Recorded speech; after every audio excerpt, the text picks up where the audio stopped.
Yo, yo, yo, what's up, everybody? Welcome back to the Zosh N Friendz podcast, Ep.3. Yeah, let me get there. What's happening, YouTube? I'm filming this both visually and digitally, audioly, if that even makes sense. But hey, what's up? I was originally supposed to do this podcast with Neff, but I got inspired to just get on a camera and microphone and talk about support and the lack thereof from the black community. Boy, this is something serious. So I'm just gonna get straight into it. In the last couple of videos that I've put, well, first off, how y'all doing? Let me just start this podcast off right. What's up? How y'all doing? Hold on, let me get my Bumbleclat Johnson intro started. Hold on, my youth.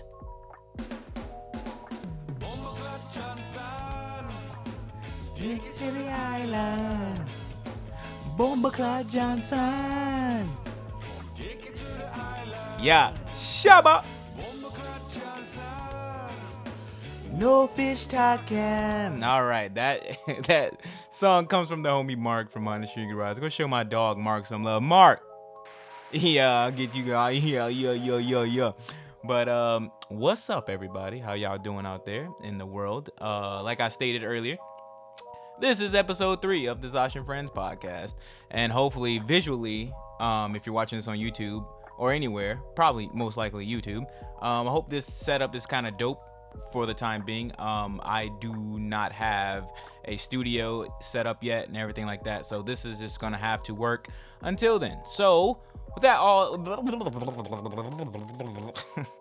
that being said, let's get straight into this. And yeah, like I stated, I'm gonna talk about my support system and comments that I read on my YouTube video and like the homies Chris Sadowski's video. It's kind of crazy how like people will shit on us, right? Like, we do YouTube full time and we create content off passion. It's what we love to do. It's what drives us, right? Like, everyone finds their passion in life. Some do, some don't. But one of my passions in life right now is to create. I love creating content, whether it's car content, podcast type content, anything where like I can put my mark on something and push it out into the world. I'm all for it, and I take it very seriously. Like, I take whatever I do with a passion very seriously. So it does irritate me when people like, oh, just say dumb shit, right? Like, I don't understand. But what I'm trying to get to is, I don't have, I guess, this support system like the bigger YouTubers. And you know how like these YouTubers got big? Like, let's say, well, to give you guys, to put you guys in perspective of what I'm trying to get at, I received a comment like, yo, Zosh, bro, no disrespect, which it wasn't. Like, I honestly agree. He was like, hey, man, like, I love you. I love what you're doing. But like, bro, like, you got to get more cars on the channel. Like, you only have the Integra and like, it gets old, bro. Like, you did everything you could to the car, yada, yada, yada. I mean, like I said, I agree. I don't disagree with what he's saying. But the thing is, right, the thing when it comes to like me not having more cars on the channel is because the lack of support that I have to fund things. When you see me and you see like, and let me just bring this up too. So another comment was like, at the amount of subscribers you have, you should be, having 4 to 5 cars. You should be like doing this, doing that, having your own shop, this, that, and the third.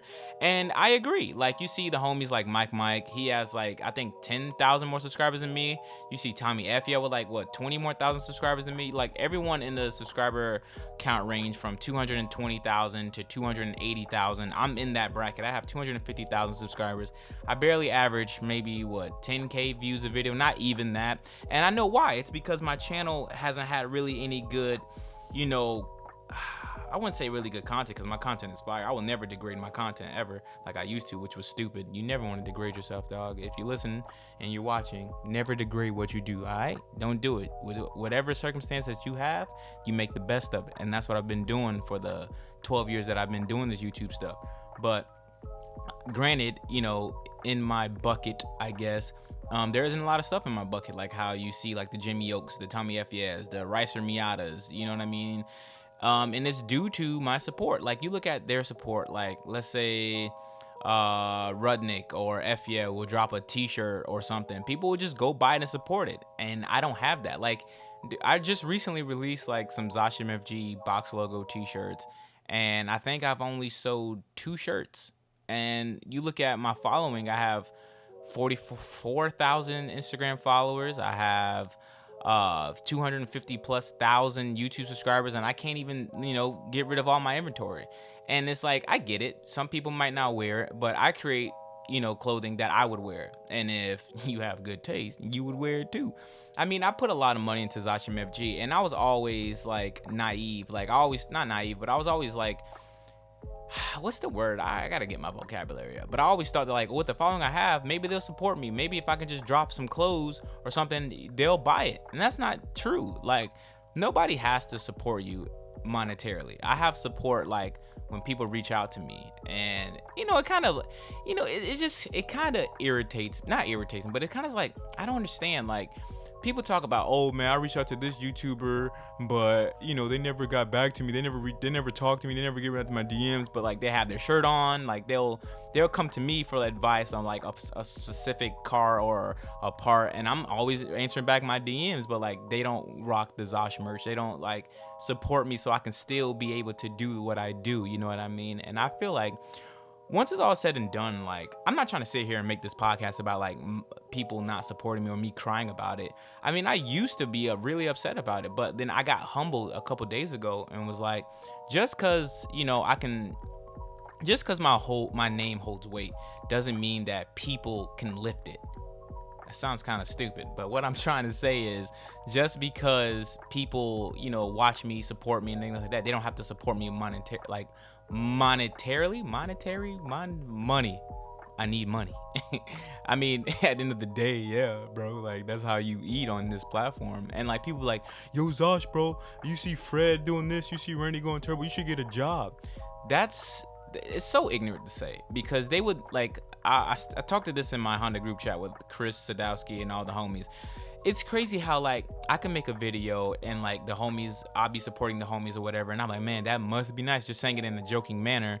And people be like, well, it could be nice for you if you just get a job. But let's say another YouTuber with, the amount of subscribers I have, or someone, upper, they'll be like, man, I've been really tight on money lately. I can't buy project cars, this, that, and the third. So if you want to help me, just buy some merch or things like that. That's cost, like, my merch is very affordable. I create merch that you can afford, because I know what it's like to, want to cop one of your favorite personalities on the internet merch, and you can't afford it because it's like $45 for a t-shirt or $35. I sell my merch for $30 shipped or $29 shipped. You know what I mean? I try to create things where I don't make a big profit, but also I make enough to sustain what I'm trying to do here, and people can wear it. Like, that's all I'm here for. Like, that's really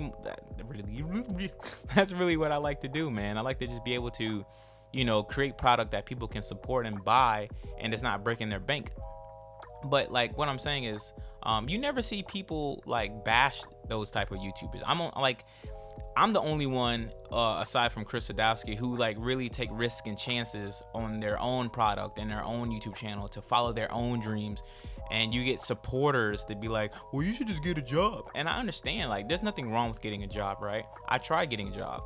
My mentality is to hustle. I'm not a person to work for somebody else and you give up on my thing. And it's not really giving up, because like, you can work a 9 to 5, and then from 5 to like whatever time you go to bed, you can be working on your dream. But what I want to do requires this full time.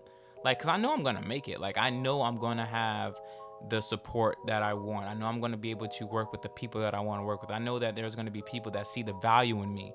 And that's a shout out to Hybrid. Hybrid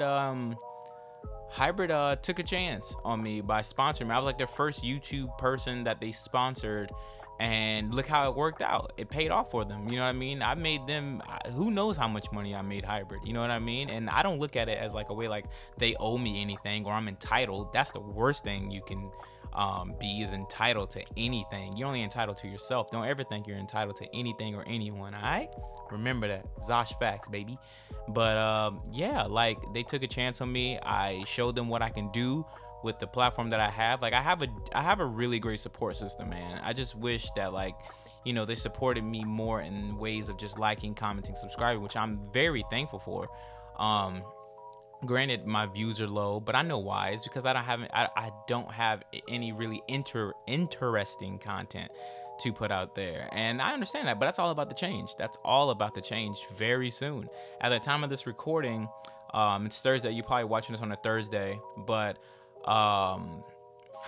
I mean, sorry, not Thursday, Wednesday. You're watching this on a Wednesday, but hell, you might be watching this in the future or in the past, or whatever the case may be. But tomorrow, I have something being shipped to the house that's going to change up everything. And most people guessed it, most people didn't. It's something gonna be nice, man. It's gonna be nice for the channel. Bring back the old Zosh days type thing. If you catch him a drifty drift, no Tokyo. And yeah, man. So it's just crazy that like, you know, me being one of the most passionate dudes of my craft, and me really wanting to be the person that like breaks the mold of like, you know, just because I'm a YouTuber, just because I have a little clout, which I hate, I'm still me. I'm not gonna feel like I'm entitled to feel like I'm supposed to be this big person, like, oh, I'm a celebrity. Like like I love when I meet people at like car gatherings and, you know, car shows and stuff like that.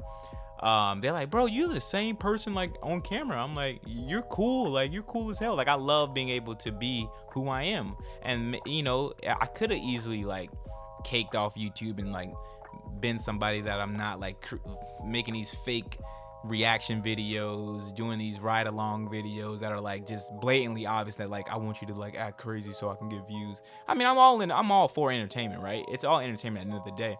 But you have to be able to look at yourself in the mirror, like, are you doing it the right way? Like, I don't want to ever look back at what I'm doing and think it's the wrong way. You know what I mean? Like, I want to be able to create content that I agree with, that I, you know, can look at and be like, damn, I really did that, like, wholeheartedly. Like, no faking, none of that bullshit. Just being real, true, and my honest self, playboy. But yeah, I don't understand it, man. Like, I don't understand the support system when it comes to like creators like myself and the Chris Sadowskis and the Mark from Honda Street Garages, who like, I truly do feel like you can separate creators by just the way their work ethic is and the way they, you know, produce and, you know, execute their product to the masses. You know what I mean? Like I put a lot of effort in my editing. I make sure I go in with the the mindset of like, okay, if this is going to be the first time somebody watches a Zosh video, I got to make sure it's fire. I got to bring the energy. Energy is everything to me, man. Energy is like a first language to me. And we'll talk more about the spiritual side of, you know, what energy does for you and manifest things. I really want y'all to manifest, you know, what you want out of life. And I've been doing it. I've been doing it for years, man. And I'm grateful for the position that I'm in right now. But it's definitely, it definitely sucks like when you put a lot of effort into something and you don't get the recognition or you don't get the response that you wanted. Like when I dropped my merch, like I don't think I've ever been able to sell out, you know, in the first couple of days of merch. And I only order limited stuff. Like I only order like, let's say like 30 shirts in total, 25 shirts in total, you know what I mean? Because I know, you know, I don't have that level of where I can drop a shirt and then people will just buy it just to support me in a way. Like maybe they don't have to wear the shirt, but like, hey Zosh, I just want to support you, bro. Here's $10 for an air freshener or whatever the case may be. You know what I mean? I never had that support system in my life, and I crave it. I'm not gonna hold you. Like it'd be nice to feel like people really fuck with me in the way where like they can spend money on me, because it's gonna go back to the channel. I'm gonna give the people what they want, but while also remaining true to who I am. You know what I mean? I just hate seeing comments like, oh Zosh, when you gonna do this, when you gonna do that? And it's like, I can do that if you support me the way you support your other creators. But I get it, and it's all selective at the end of the day. Just don't wait until it's too late to support me. You know what I mean? Like I'm so thankful for the people that supported me thus far. Like people that I've never met or ever even wanted to DM me, but just support me because they see what I'm like. They see a young black man trying to do something in a world that's dominated by like, you know, the white race. And it's true. Like I'm one of the select few car YouTubers that is truly black, that's made a name for themselves. And it's amazing, bro. Like it's super amazing. Like and it's super crazy that like a lot of the big YouTubers would reach out to me. Justin Williams reached out to me.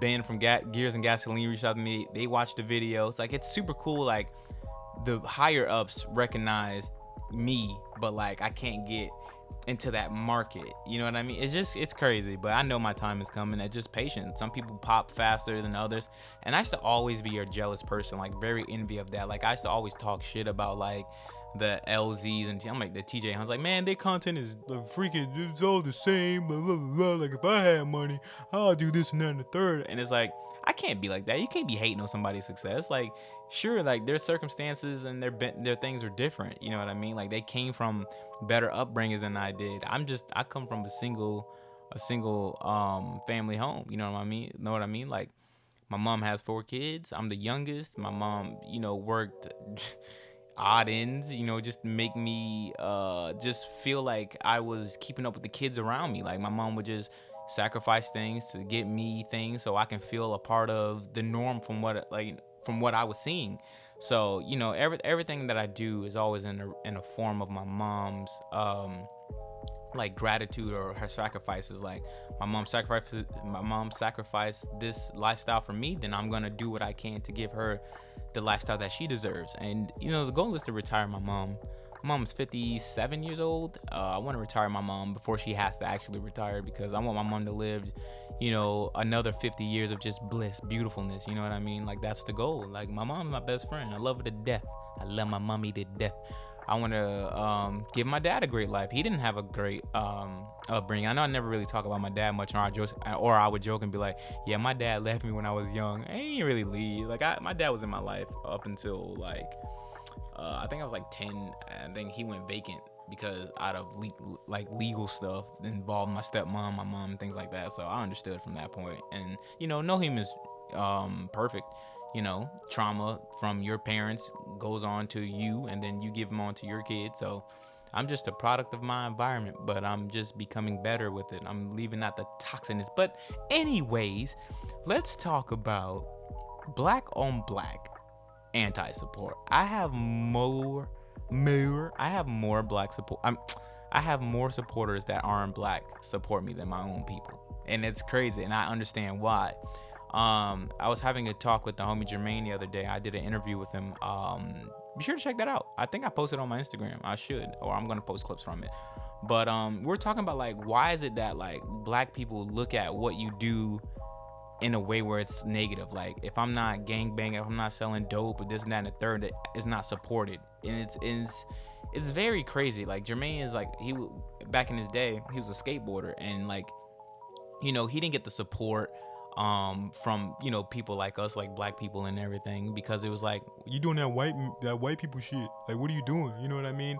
And it's like, I'm in the JDM cars, oh, you in that white people shit. And it's ignorant in a bad way. Like I use the term ignorant in a good way for me, because I'm ignorant, but I'm the good, like it's just a different definition for me. But like that just ignorance from black people is just crazy, dude. Like it's just like, oh, if I don't have a dunk on 30s, then I'm I ain't a nigga, or this and that and the third. Like nigga, like bruh, like what's going on with you, fam? Like there's more than life than Black and Miles, bruh.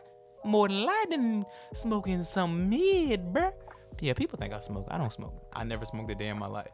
I know it sounds crazy, cause I'm black. I know the stereotype, like, you don't smoke weed, bro. Like what's wrong with you, bro? You must do white people drugs like heroin and cocaine and shrooms and this, that, and the third. Nah, buddy, I don't do anything. I barely drink. It's crazy. Speaking of which, I was out with my girl the other day. Oh, oops, oops, oops. But yeah, I got a little drunk. But yeah, man, it sucks that like black people don't support black people like that, because they hate to see us grow, because like we come from the same environment. Like most black people come from poverty. They come from a middle class home. Mom works, dad gone, or mom's gone, dad works, and like we all got the same circumstances. But some people decide what they're gonna do with their circumstances. Are you gonna make it out, or are you gonna just play victim and like, oh, I came from this, so like that's why I ended up like this. And I feel like I don't get a lot of support from the black community, because like they look at me like, damn, bro, you made it. You don't need my help. You don't need my money. Take the white people money. Like it's crazy that, you know, white people, Hispanics support me way more than my own kind, and I just wish it couldn't be like that. Like, I love buying black owned things. I want to put money back into my community because I feel like that's what we need to do. You don't see white people bashing white people, you know what I mean? Like, white people are some of the most supportive people ever. Like, even if you don't agree with them, you just support them. Like, they support each other, and I fuck with that so heavy. Hispanics support each other. Like, black people are the really, like, it's systemic though. It's systemic oppression that we give onto ourselves due to like what happened to our ancestors and everything. And it's not that we play victim to it. It's just real life. It's literally just real life, dog. Like, that's just what happens. I just hope one day that like the mold will break and then I'll have, you know, a lot of brothers supporting me. But like, I'm thankful to all the black people that do support me. I'm thankful for everything, man. I know it sounds like I'm bashing, you know, not having support system, which I don't. But I don't give a fuck. I could talk about whatever I want. You know what I mean? Like, I'm free. I can do whatever I please. But I'm not trying to, you know, make this sound very manipulative in a way where it's bad or like I end up making you buy a shirt. Don't do that. Like, don't waste your money if you don't, like, when you buy something with the intention that like you want it. You know what I mean? Don't ever feel like pressure to do anything. I don't like that. Like, I don't want nobody to be like, man, here, I'm gonna buy a shirt because I don't want you crying. Like, don't do that, bro, because I gladly refund you. I just want to feel a part of like what the norm would be. Imagine, bro, like, imagine the possibilities that could happen for me if I had just like 5% of support like these other people. Like, I was watching an Adam LZ video where he talked about the cost of the LZ compound, his staff. Like, imagine paying $1 million just in things like your expense is $1 million, so you know you profiting, but like having your homies on payroll, paying your homies to live out their dreams by like working on cars or this, that, and the third, like, that is the goal of mine. And he got all that by his support system, man. Like, it's just like, what do you have to do to get that level of support? What do you have to do? What do you have to do for people? You know what I mean? Because I'm sure that like Adam LZ doesn't reply to DMs like that, and he can't. You can't get mad at him for that. Look, this man's he's truly a public figure. 2 million subscribers. Like, he can't respond to DMs. I can. I only got 44,000 followers or something, 45,000. I don't know how many followers I have on Instagram, but if it's a question that like that's worthy of me answering, then I'll obviously answer it. Like, I'm not here to, you know, put on a front that like not a front, but like just to act like I'm cooler than somebody else when I know I'm not. Like, we're all human. I just somehow picked up a camera at a young age and created videos, and it worked in my favor, man. Like, I always want to tell people, like, if you want to do this YouTube thing, just do it, bro. Just follow what you feel is right. Create content that you would watch. And that's what I do. Some people like it, some people don't. Some people think I try hard to be funny. I'm just myself. I never try to be funny. I'm just hilarious. Don't self-reflect your own insecurities on me, dog. Like, I'm hilarious, bro. Like, the other night, it was something. I forgot what I was talking about. I think my girl was like, you be lying, but we're just joking. I was like, I don't lie. I'm just in between truths right now. Bro, that's hilarious. That is hilarious. But whatever, dog. Yeah, man. But yeah, man, I just wanted to get on here and talk about that. I probably didn't talk much about it, but I figured I'd get on here and make a quick little podcast, talk more, just to get in tune with y'all and see what's up. Try to make these like a weekly thing. Hopefully have my nephew on here next, and be in this new studio. Like, trying to take the risk of investing, you know, money that I probably won't have, but get like a little office space so I can set up like the podcast thing and really see how far I can go with the podcasting, because I have a lot to talk about, and I think it'll help a lot of people, man. Like, one of my passions is just helping people too. Like, I feel purpose when I help people, you know what I mean? Whether it's through like a video talking about my adversities or anything like that, I feel like a sense of purpose and guidance when I do it. So, you know, hopefully I can do more of these podcasts. Well, I will. Maybe if it's like this setup, I don't know. We'll figure it out. That's what we got to do, Playboy. We just got to figure it out, son. But I hope you guys enjoyed this podcast, man. Episode 3 of the Zosh N Friendz podcast. Fred, can I get a lava? Yeah, man. So, yeah, dog, that's going to wrap it up for episode 3 of the Zosh N Friendz podcast. Let me know what you think about this. Do you like the format? Do you like the background? Do you like how all this looks? I probably should have cleaned up my desk and everything. Also, self-care. Get a daily moisturizer. Take care of your face. Girls like it. And you clean your nails too. I know you don't be cleaning your nails. You're nasty, dog. Don't do that. But I hope you guys enjoyed the Zosh N Friendz podcast, episode 3. Be sure to follow us on Spotify and Apple Music. Wherever you listen to podcasts, just type in Zosh N Friendz, Zosh N Friendz with a Z. And that's it. I'll be sure to catch you guys in the next one. Whatever that may be, I am out. Take care. I love ya. Bye.